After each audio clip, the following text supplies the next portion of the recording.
start streaming. And in a few seconds,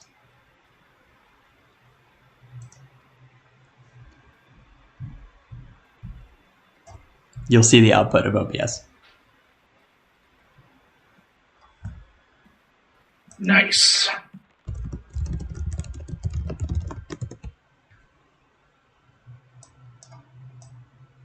So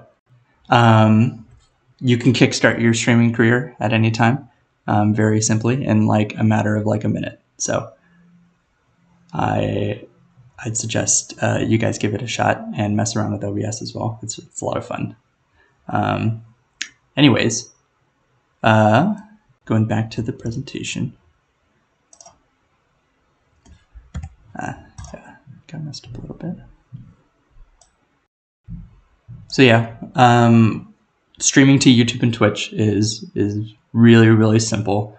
You can do it like I basically did it from that was like a new OBS instance for like from a fresh install basically. So you can get streaming in like less than 5 minutes, which is really cool. I did end up writing this doc that sort of uses OBS to go through our pipeline. I recommend you guys check it out. John really helped me sort of refine a lot of the stuff here, as well as Sean Marie. So, and it has GIFs, and who doesn't like GIFs? So, have you seen that doc, Dan? That's the one that you wrote? Yeah. Yeah. In fact, John, I think you showed it to me. Good. Okay, good. Glad you, yeah. Because, yeah, you did a really good job on that. Yeah. Awesome. Yeah, if there's any other opportunities for that kind of documentation, kind of exploration, like that was really fun to write. So I might do that. I've never in my life heard anyone mention how much fun it was to write a doc. Yeah, but it's pretty clear he enjoyed it when you read it. Yeah, that's true. That is very true.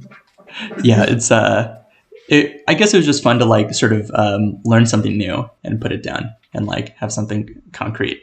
Like like reminding someone to like sort of do documentation is when it interrupts your flow, that's one thing. But when you're just memeing around writing it, it's another thing. Anyways, that brings us to the runtime UI, which is the other thing that I've been sort of focusing on. Throughout my time here, I created a few sort of custom elements. I've been sort of messing around with the sort of Grand MA demo and our Performer runtime UI. And I suppose that I think there might be sort of a gap in knowledge in like people using UI Builder. So I thought I would show you guys how to set that up from like a blank project. Yeah, I definitely did not do this last night. Let's see here. So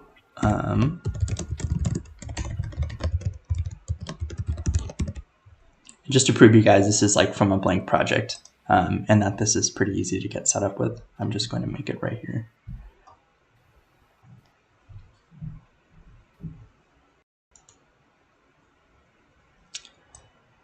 Take some time.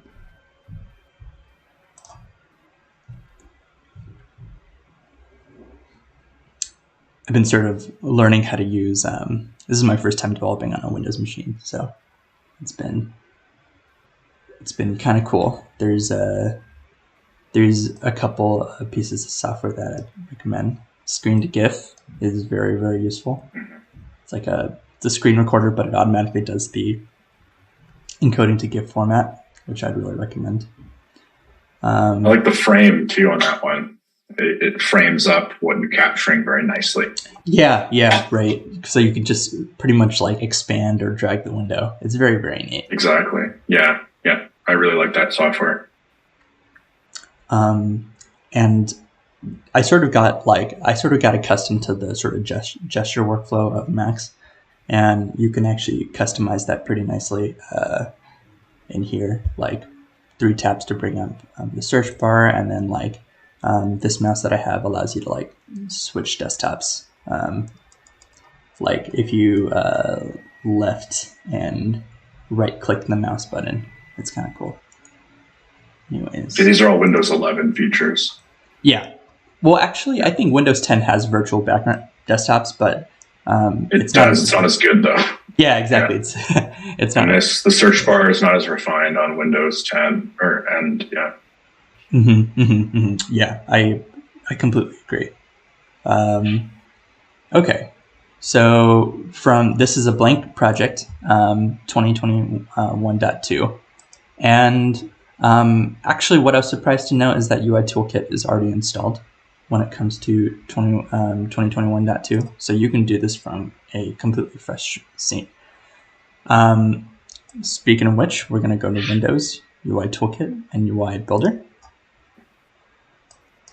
And we get this kind of cool interface that we can just sort of start dragging, I don't know, like labels and text boxes around, buttons.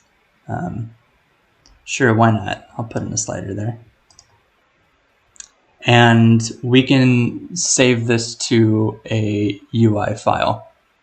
Down below in this user interface, we can actually see what it's actually spitting out to a file. This is the UXML that it's going to put in that file as a sort of a template when you save it.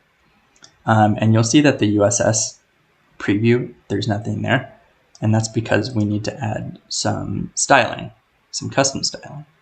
So what we can do is we can click this plus button up in the top left corner, create a new USS.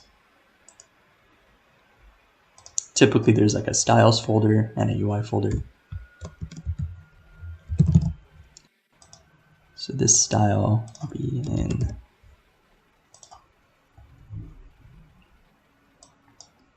and what we can do is we can add stuff to this in style by modifying the settings here.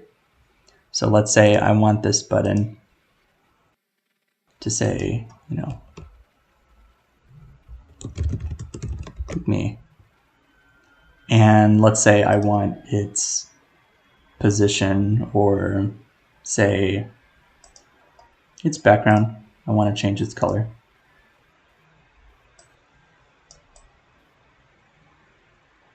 Yeah, why not?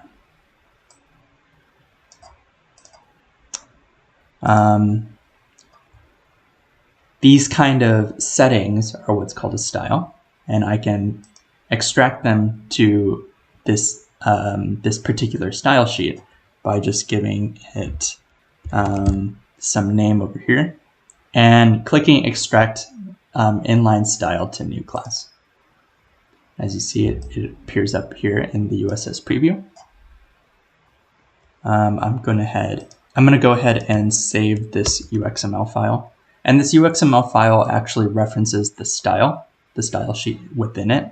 So you don't have to sort of load a style sheet in your C# script. It's already there. Control S to save this. Sometimes it's not responsive, so, oh, there you go. Okay. Templates. In the Performer UI project, all templates are prefixed with the UI. So I'm just going to go ahead and do that here. Terrible name in hindsight, but. So how do we get this in our sort of game window? It's very simple, actually. Go down to UI Toolkit and we'll click UI Document. And all we need to do is we need to drag our UI that we made into this source asset. Oh, whoops, my bad. That's in templates. Should appear here. There are different settings that you can sort of do, I guess, to make this like not screen space, and you can make it like sort of appear on a particular plane, et cetera, et cetera. You can even change the DPI and stuff here. But this is a very basic demo. And now we have a UI here that's interactable, but it doesn't really do much. I mean, we can slide this around, we can click it. That's cool, but we'd probably want it to be able to do something within our world. So what I can do here is I'm going to create a C# script. You do it on this game object. I'll call it I don't know, in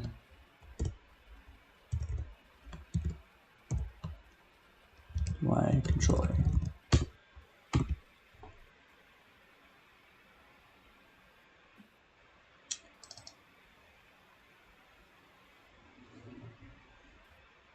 Load it up in Writer. Put this in a different desktop. And hooking up something is as easy as getting the UI document component.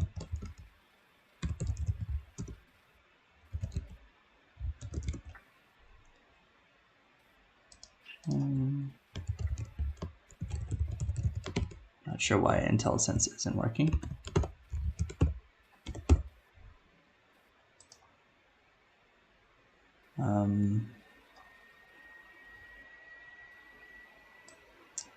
Hold on just a minute.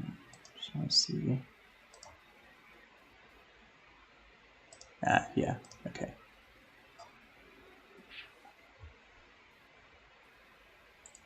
Yeah, if you don't have the script editor set to Writer or whatever program that you're using, you're not going to get any IntelliSense, and it's going to open the file as if you were just simply editing its text.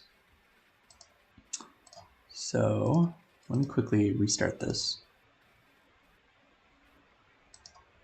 Just open it from Unity, maybe? Yep. And it should appear pretty fast.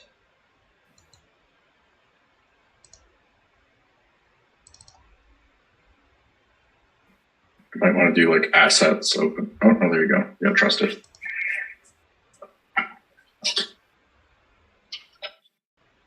Very cool, very cool.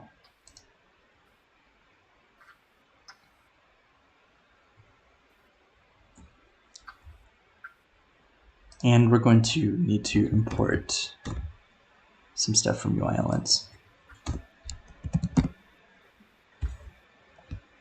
So what we're going to do is we're going to, I think we can query from here, but basically, no, you need to query from the root visual element. And you can use this handy function Q or query to basically get particular types of elements on your template.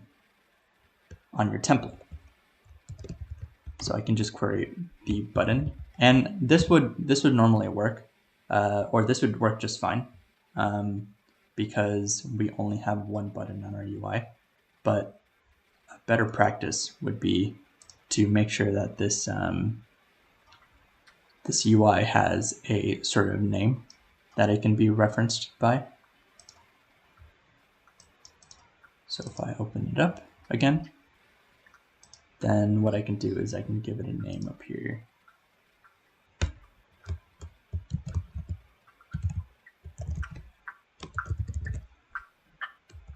Go ahead and save that.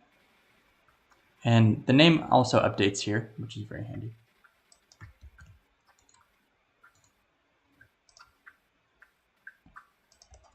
So I believe you give that name inside here. You can also search by class name, which is basically whatever style that you've applied to it. We reference this clickable all good. And then we can add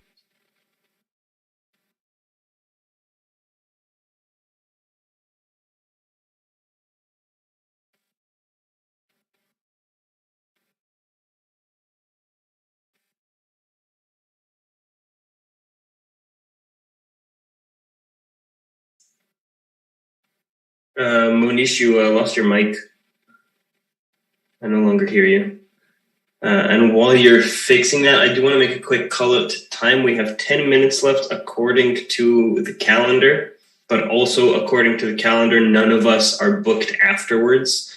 So if you're both cool with it and want to take a little bit more time, we can do that. Otherwise, if there's more stuff to cover, I can always book us a little bit of time tomorrow. So that'll be up to the two of you, whatever you prefer. Yeah, I got some time. Still not hearing you though, Monish.